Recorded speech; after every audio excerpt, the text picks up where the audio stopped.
मेरे प्रिय मित्र, जय मसीह की।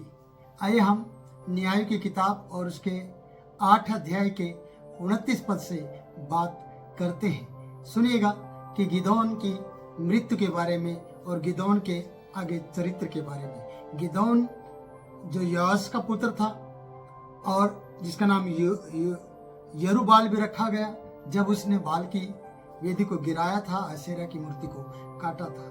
और यहाँ पर लिखा है कि वो अपने घर में रहने लगा और गिदोन के 70 बेटे उत्पन्न हुए। आप कहेंगे 70 बेटे, क्योंकि उसकी बहुत सी रानियां थी, बहुत सी स्त्रियां थी उसकी। और उसकी जो रखेल थी, शकेम में रहती थी उसकी एक रखेल, उसका एक पुत्र हुआ और उसका नाम अबीमेलेक रखा गया। अंत में योआश का पुत्र गिदोन पूरे बुढ़ापे में मर गया और एबीएजरियों के ओरपा नामक गांव में उसके पिता योआश के कब्र में उसको मिट्टी दी गई। जब हम 33 पद में आते हैं, गिदोन के मरते ही इजरायली फिर गए और व्यभिचारिणी के समान बाल देवताओं के पीछे हो लिए और बाल बरीत को अपना देवता मान लिया। प्रियो, हर बार हम इजरायलियों को फिरते हुए देखते हैं और दुहाई देते हुए देखते हैं, और परमेश्वर इनसे प्यार करता है और परमेश्वर इनको सजा भी देता है और परमेश्वर इनकी छड़ौती भी कराता है दुश्मनों से, और इनको दुश्मनों के हाथ में भी ले जाता है। इसलिए गिदोन के मरते ही इजरायलियों ने फिर से पाप किया और व्यभिचारिणियों के समान बाल देवताओं के पीछे ये हो लिए हैं। यहाँ पर बाल देवता के नाम लिया गया है, बाल बपरीत को अपना देवता मान लिया है। और इजरायलियों ने परमेश्वर यहोवा को, जिसने उनको चारों ओर के सब शत्रुओं से छुड़ाया था, शत्रु के हाथ से छुड़ाया था, उसे स्मरण न रखा। वचन हमें ये बता रहा है छुड़ाने वाला परमेश्वर यहोवा को स्मरण रखने वाले इजरायली लोग नहीं थे। जब जब ये विपत्ति में पड़े, दुर्दशा में पड़े, बुराइयों में पड़े, जब इन्होंने दुहाई दी, परमेश्वर ने इन्हें छुड़ाया। और जब परमेश्वर ने इन्हें छुड़ा दिया और 40 साल तक इनके बीच में शांति बनी रही, उसके बाद गिदोन के मरने के बाद तुरंत ये फिर से परमेश्वर यहोवा से फिर गए। हमारे जीवन में कई बार अगुआ ना रहने के कारण से जब हम एक अगुए की अधीनता को छोड़ते हैं तो हम चर्च से और आराधनालय से और परमेश्वर की बातों से फिर जाते हैं और फिर हम व्यभिचार के समान अपनी मनमर्जी से जो चाहे वो करते हैं। और सबसे बड़ा व्यभिचार यह है कि आपने परमेश्वर की इमेज के साथ किसी और की इमेज को रखा है और आपने उन देवताओं की आराधना पूजा की है, और ये परमेश्वर की नजर में एक बड़ा व्यभिचार है।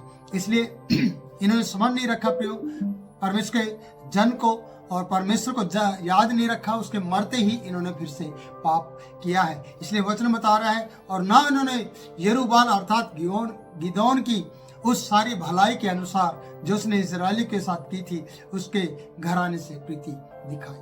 उनको स्मरण भी नहीं रहा कि गिदोन के साथ हम प्रीति दिखाएं, गिदोन के लोगों के लिए हम सही से चले। इन्होंने ऐसा कुछ भी नहीं किया था। इसलिए दुख होता है प्रियो उस समय जब एक अगुआ के साथ चलने पर, और अगुआ आपकी भलाई करता और अगुआ आपके जीवन में हर बात को सही तरीके से करता जा रहा हो और आप उसे भूल जाएं और उसके घराने को भूल जाएं, ये बड़ी दुख की बात होती है। इसलिए कई बार आप अपनी आज़ादी चाहने के लिए, अपनी मनमर्जी करने के लिए उस अगुए का इंतज़ार करते हैं कि ये कब इस दुनिया से चला जाए। जैसे कि गिदोन चला गया, एहूद चला गया, और जैसे ही वो मरा उसके तुरंत बाद ही इजरायलियों ने परमेश्वर के नज़र में या दृष्टि में बुरा किया है। मैं ये कहना चाहता हूँ कि कई बार आप भी परमेश्वर के उन अगुओं की अधीनता छोड़ते हैं और उसे एक किस्म से समझते कि वो हमारे लिए मर गया है, पर परंतु याद रखना परमेश्वर आज भी जिंदा है।